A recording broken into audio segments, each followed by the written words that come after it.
नमस्कार दोस्तों, आपका मेरे चैनल में हार्दिक स्वागत है। अगर आप अपने घर में गंगा जल को रखते हैं तो आपको कुछ सावधानियों को जरूर बरतना चाहिए। हिंदू रीति रिवाज के अनुसार पवित्र गंगा नदी का काफी महत्व है और कहा जाता है कि यदि आप गंगा नदी में स्नान करेंगे तो आपके सारे पाप धुल जाते हैं। साथ ही सनातन धर्म में गंगा नदी को देवी का रूप माना गया है और बताया गया है कि यह गंगा जल जो होता है पुनीत, पावन और पवित्र जल है। माँ गंगा को इस युग में पाप तारिणी भी कहा गया है। जब भी घर में कोई शुभ कार्य होता है तो गंगा जल का प्रयोग करना बताया गया है और धार्मिक मान्यताओं के अनुसार कहा गया है कि माँ गंगा मोक्षदायिनी है। अनगिनत लोग रोज गंगा में स्नान करते हैं और इस कलयुग में भी लोग माँ गंगा को अपनी माँ समझते हैं और माँ गंगा के प्रति अटूट श्रद्धा रखते हैं। लोगों को अपने घरों में गंगा जल को अवश्य रखना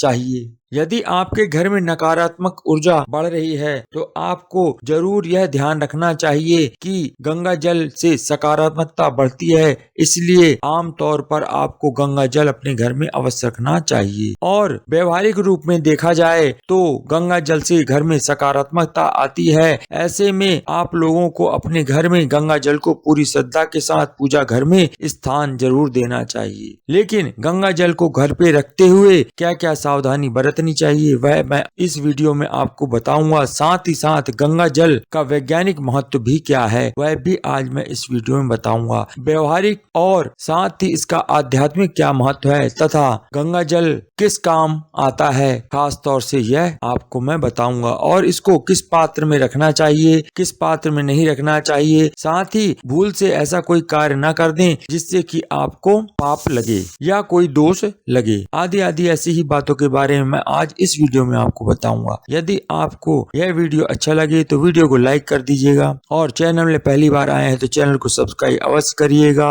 और ज्यादा से ज्यादा यह वीडियो शेयर कर दीजिएगा। कमेंट बॉक्स में जय माँ गंगे की लिखना मत भूलिएगा। तो चलते हैं, जानते हैं कि गंगा जल यदि आप घर में रखें तो आपको कौन सी परेशानियों का सामना करना पड़ सकता है और आपसे कोई गलती ना हो, इसलिए वो बातें मैं आपको बता रहा हूँ जिससे कि आपके घर में कोई अनहोनी ना हो। साथ ही साथ आपको क्या सावधानी बरतनी चाहिए गंगा जल को रखने में, किस तरह के पात्र में गंगा जल को नहीं रखना चाहिए। आपको यह जरूर मालूम होना चाहिए कि गंगा जल किस तरह के पात्र में रखना चाहिए। आमतौर से यह देखा जाता है कि लोग सभी गंगा जल को प्लास्टिक की बोतल में ही रखते हैं या फिर वो किसी भी डिब्बे में भर देते हैं, परंतु आपको इस बारे में विशेष सावधानी रखनी चाहिए कि कभी भी गलती से गंगा जल को प्लास्टिक की बोतल में नहीं रखना चाहिए, क्योंकि प्लास्टिक एक अशुद्ध धातु होती है और इसको पवित्र भी नहीं माना जाता है।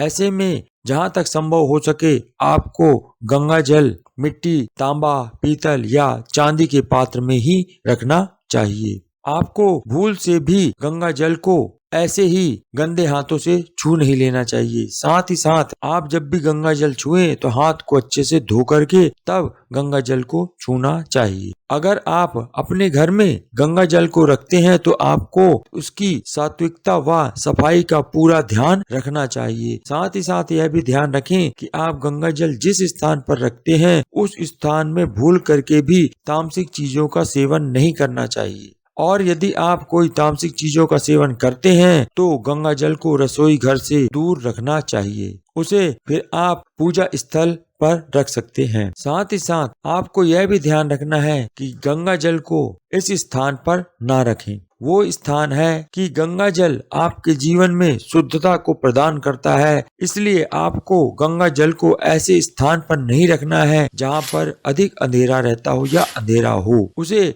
ऐसी जगह रखें जहाँ रोशनी आती हो। इसका कारण यह है कि गंगा जल पवित्र होता है, तो आपको इसे रखते हुए इस बात का विशेष ध्यान रखना चाहिए कि जहाँ गंगा जल रखा है उसके आसपास गंदगी भी नहीं होनी चाहिए। गंगा जल को गलत जगह रखने से क्या दोष लगता है वो इस प्रकार है। गंगा जल को छूने से पहले आपको कुछ विशेष बातों का ध्यान रखना चाहिए। यदि आप गंगा जल को छूते हैं तो पहले आपको अच्छी तरह से हाथों को धो लेना चाहिए। फिर गंगा जल को कभी भी भूलकर गंदे हाथों से नहीं छूना चाहिए। अगर आप गंदे हाथों से या अपवित्र स्थिति में गंगा जल को छूते हैं तो यह दोष माना जाता है। अब यहाँ पर वैज्ञानिक तथ्य यह है कि आप यह जानते ही हैं कि कोरोना वायरस के दौर में कहा गया है कि आप हाथ धो करके ही किसी चीज को छुएं। तो यह यहाँ से नहीं, पुरातन काल से यह शास्त्र अनुसार चल रहा है कि आप कोई भी चीज जब भी छुएं तो हाथों को अच्छे से राख से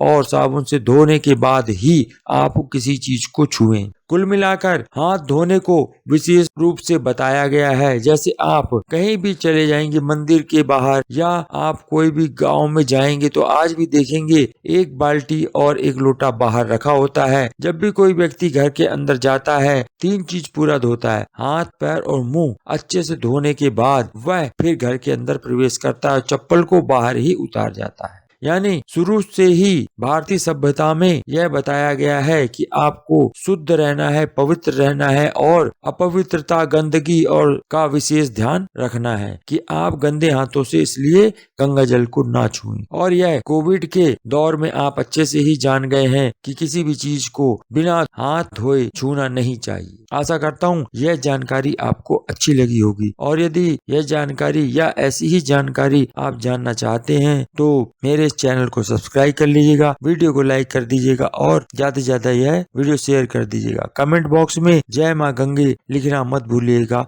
धन्यवाद।